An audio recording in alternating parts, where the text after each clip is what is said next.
Welcome to the Shepherd's Toolbox, where pastors gain guidance, tools, and insight for counseling well. Here's your host, Dr. Lance Flood. Welcome back to the Shepherd's Toolbox. So far, we've covered empathy, active listening, strategic questioning, reading nonverbal communication, and boundaries. Today, we're talking about something that determines whether any of those skills will even matter, and that's the first 5 minutes of a counseling session. But before we get into it, let me tell you a story about Billy Graham. It seems early in his ministry he was in a town preparing to lead a crusade. He needed to mail a letter, so he stopped a young boy on the street and asked, "Son, can you tell me how to get to the post office?" The boy gave him directions. Brother Graham thanked him and said, "You know, if you come to the church tonight, I'll be preaching about how you can get to heaven." The boy looked at him and said, "No thanks, mister. You don't even know how to get to the post office."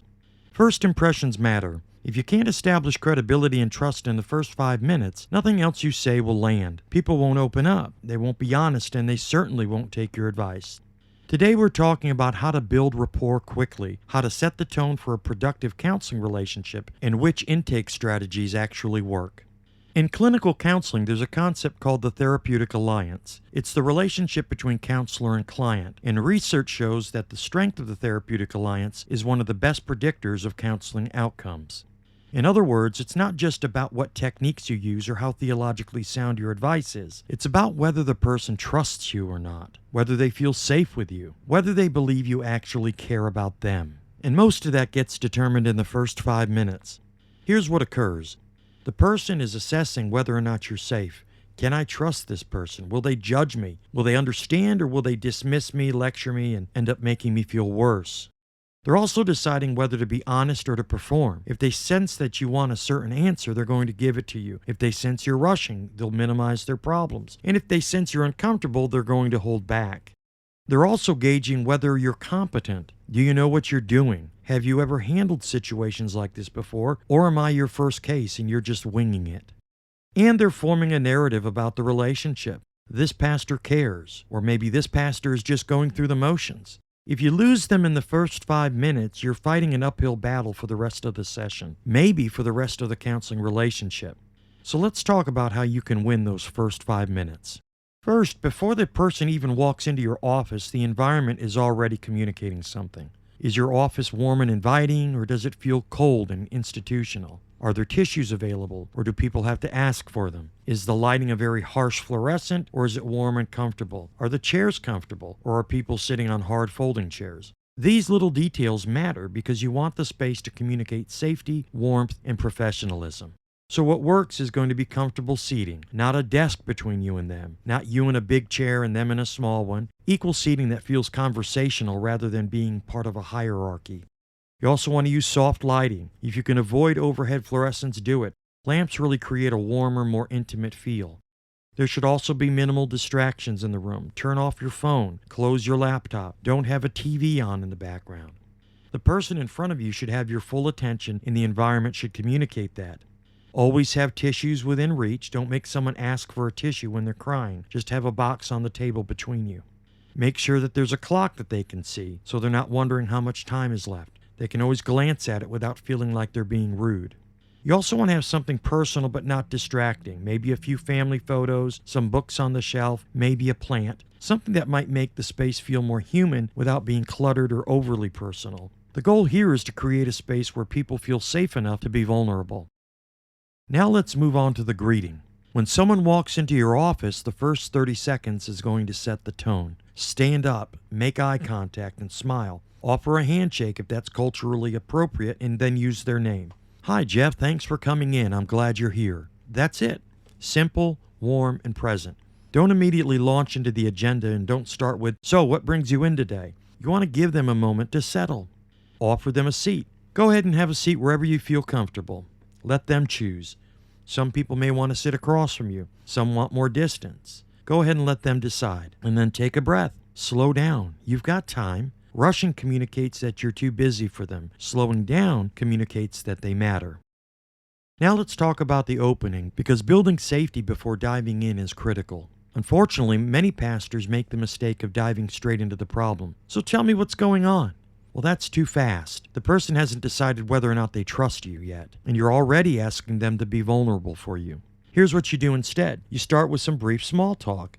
Nothing fake or forced, but just some human connection. So how was your drive over? Did you find the place okay? Can I get you a bottle of water? This may sound trivial, but it's not. You're establishing that you're a real person and they're a real person. You're not a robot dispensing advice. Then you set expectations for the session. Jeff, we've got 50 minutes together. I want to hear what's going on and see how I can help. I want you to know that everything we talk about stays between us unless you're in danger or someone else is in danger. Does that make sense? Now, you've just communicated confidentiality, safety, and boundaries, and you did it in less than 30 seconds. Then you give them permission to be honest. I want you to know whatever you share, I'm not here to judge you. I'm here to help. So don't worry about saying the right thing or making yourself look good. Just be honest with me and we'll figure this out together. Now they know this is a safe place, I can be real here, and this pastor isn't going to condemn me. As a matter of fact, this is what my intake speech sounds like. Before you begin, I've got a few ground rules to get out of the way. First of all, everything you say here today is confidential. That means you could tell me you robbed a bank 10 years ago, and it doesn't go anywhere. That immediately disarms him, and oftentimes I get a chuckle out of that. Then I move into the stipulations about duty to warn and mandatory reporting. But it sets off this non-judgmental tone right away. After you've done all of this, then and only then do you ask, so, why don't you share what brings you in today? Now let's move on to the intake. Once the person begins talking, your job is going to be to gather information while continuing to build rapport. And this can be more difficult than it sounds. You need to know what's going on, you need context and history. But if you fire off questions like you're filling out a form, the person shuts down. So here's the balance. Go ahead and let them tell their story in their own words first. Don't interrupt and don't redirect. Just listen. Let them get out whatever they came to say. After they've shared, then you can ask some clarifying questions. Jeff, help me understand. You mentioned that your marriage has been struggling. How long has that been going on for? You're not interrogating now. You're just being curious. You're trying to understand. You're also watching their body language the whole time. Are they feeling comfortable? Are they shutting down? Are they getting defensive? Adjust your body language accordingly. If they're giving you one-word answers, slow down. You're pushing too hard. Back off and give them some space. If they're rambling and you're losing the thread, gently redirect them. Okay, Jeff, I want to make sure I'm following here. You mentioned your spouse. Can we talk about that for a minute? Now, if they're crying, you don't rush past it. Just sit with them. Hand them the tissue. Let them take their time. There's no rush here. The goal in the intake session is not simply to gather information from your new client. It's to prove that you're safe, that you're not going to rush them, judge them, or minimize their pain. With that in mind, let's go ahead and talk about some common mistakes that pastors make in the first 5 minutes. The first mistake is jumping straight to solutions. The person barely finishes their first sentence and you're already offering advice. Well, have you tried praying about it? Stop. You don't even know what the problem is yet, so slow down. Another mistake is making it about yourself. They share something and you immediately say, oh, I went through something similar. Now the focus is on you instead of them. Don't ever do that. Not in the first 5 minutes, not ever. Mistake number 3 is you looking uncomfortable. Maybe they share something hard and you visibly tense up or you look away and fidget. Now they think they've said too much and they shut down. You've got to stay present and calm and show them that you can handle whatever they're bringing. Over time, you can learn to develop a really good poker face. The fourth mistake is being too formal. Sometimes you can sound like you're reading from a script. Thank you for coming. Please state the nature of your concern. You're a pastor, not a robot, so you want to be human. The fifth mistake is being too casual. So now you're cracking jokes, you're trying to lighten the mood and acting like you're just hanging out with this person. But this person came to you because they're in pain, so you've got to match their emotional tone. If they're serious, be serious, and if they relax and start to joke, you can lighten up a little bit, but you want to let them set the tone. One note on this is for you to remember not to laugh every time they make a joke. Sometimes you'll see incongruence with your client. So let's say Jeff comes to me and discusses the way that his father used to physically abuse him. And so he chuckles and he says, yeah, he used to leave welts on my back from that buckle. We shouldn't reinforce that by laughing along with him. Instead, I might go, wow, that sounds horrific. And then the final mistake is interrupting their story. They're trying to tell you what happened and you keep jumping in with questions. You really want to let them finish and you can ask the questions after. What I'm trying to get across to you is that the method for building rapport is through empathy and validation. So here's the secret to building rapport quickly. Just make the person feel heard. You know, I'm a bit of a nerd when it comes to presidential history, and one of the things that's been said about our former president Theodore Roosevelt is that how he was so charismatic. People would often mention that when he would step in the room, he'd go up to you, he'd pull you in, shake your hand, look you in the eye, and then ask you about your family. He always made the conversation about you. You're allowing them to be heard. You're not fixing them or judging or lecturing. You're just hearing them. And when they share something painful, you're going to reflect it back. That sounds incredibly hard. I can see why you're struggling. When they say something they're ashamed of, you normalize it without minimizing. You know, a lot of people in your situation would feel the same way. When they share something confusing, you validate the confusion. That is confusing. I'd be confused too. You're not solving it. You're just proving that you understand and that you're with them. And what happens in that process is that they begin to open up because they're relaxed. And from there, they begin to trust you. And that trust is what's going to make everything else in this counseling relationship possible. So let me dialogue with myself here and give you an example of what good rapport looks like in the first 5 minutes. So let's say the counselee comes in, I stand up and I smile and I shake hands. Hey, Tom, thanks for coming in. I'm glad you're here. Go ahead and have a seat wherever you're comfortable. So Tom sits, and then I sit. Can I get you a bottle of water before we start? No, I'm good, thanks. Great. Well, listen, we've got 15 minutes together, and I want to make sure to hear what's going on and see how I can help. Now, before we dive in, I just want you to know that everything we talk about stays between us, unless you're in danger or someone else is in danger. I'm not here to judge you, and I'm here to help. So just be honest with me, and we'll figure this out together. Sound good? Yeah, okay. So, Tom, what brings you in today? Well, my wife and I have been fighting a lot, and I don't know, things have just been really hard. So I might nod there and demonstrate that I'm not only listening, but also that I understand. That sounds exhausting.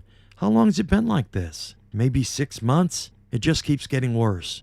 6 months? Wow, that's a long time to be in that kind of tension. What does the fighting usually look like? We can't talk without it turning into an argument. Everything I say, she takes the wrong way, and I'm just so tired of it.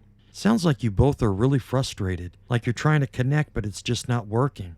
And he starts to tear up here at this point. Yeah, exactly like that. What you've just done there is built rapport. Tom felt heard, he feels safe, and now he's going to tell you what's really going on.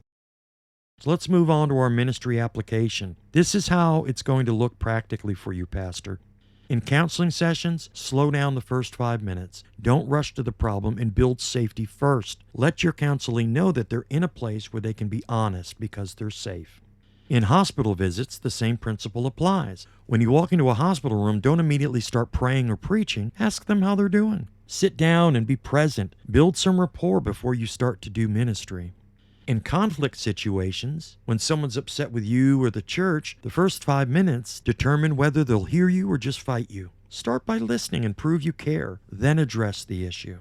Then finally, in everyday conversations, practice building rapport in low-stakes situations, whether it's your barista or the checkout clerk or people at church. The more you practice, the more natural it will become.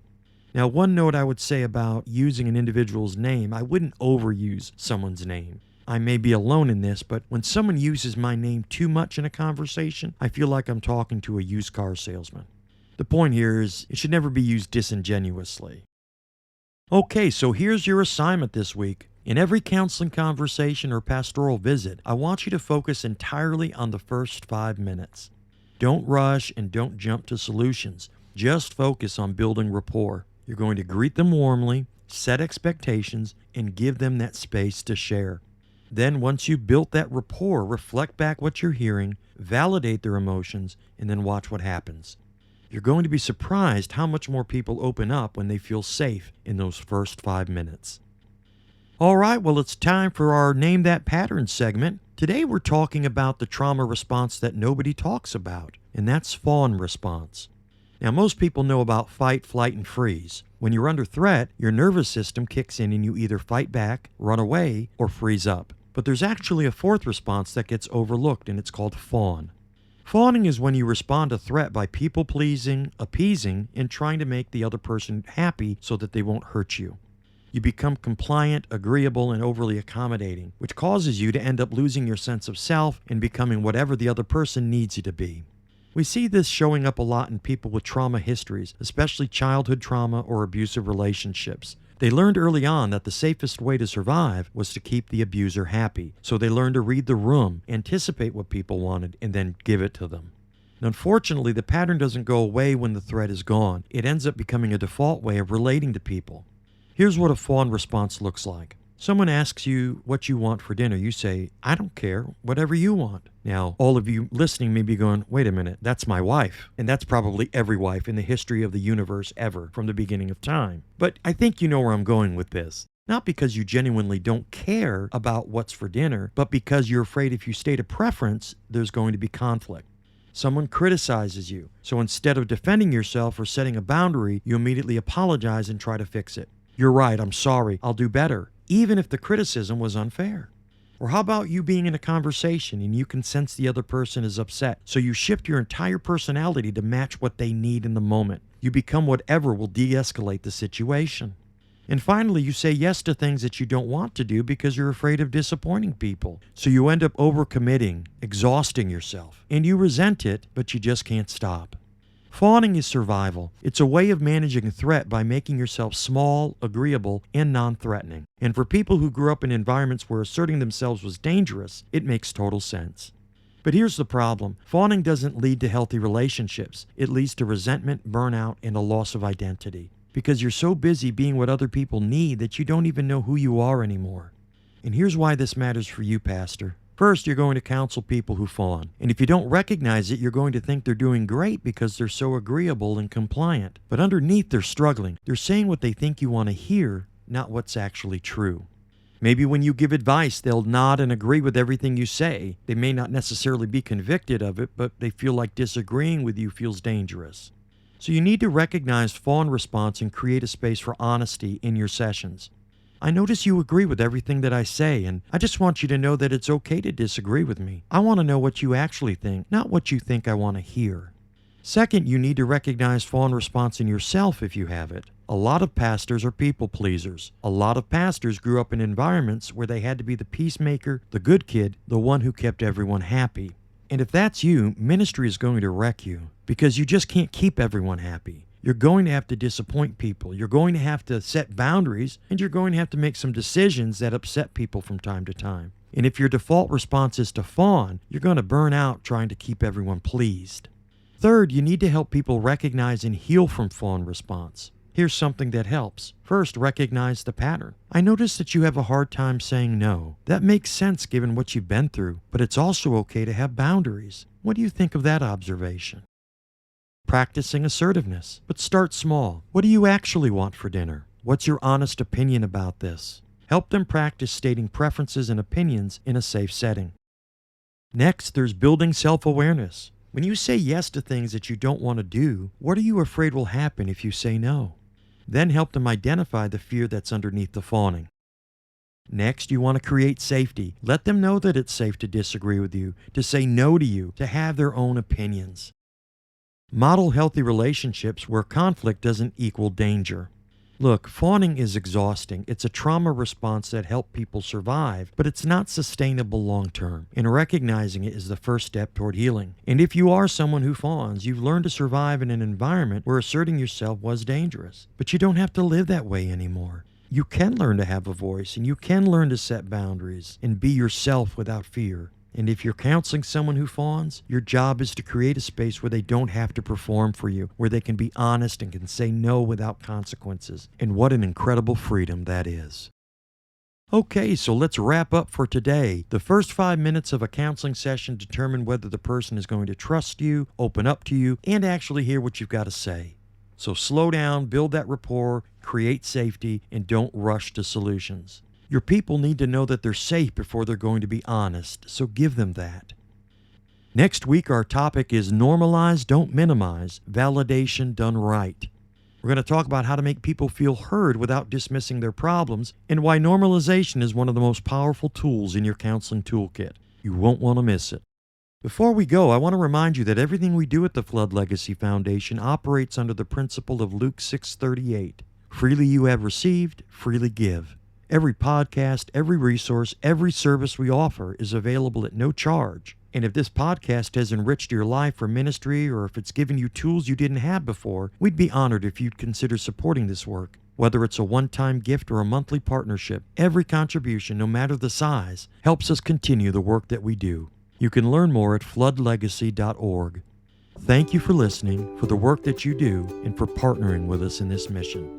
I'm Dr. Lance Flood, and this has been the Shepherd's Toolbox. This has been a production of Amnesty Media Group, a division of the Flood Legacy Foundation. To learn more about the foundation, please visit floodlegacy.org.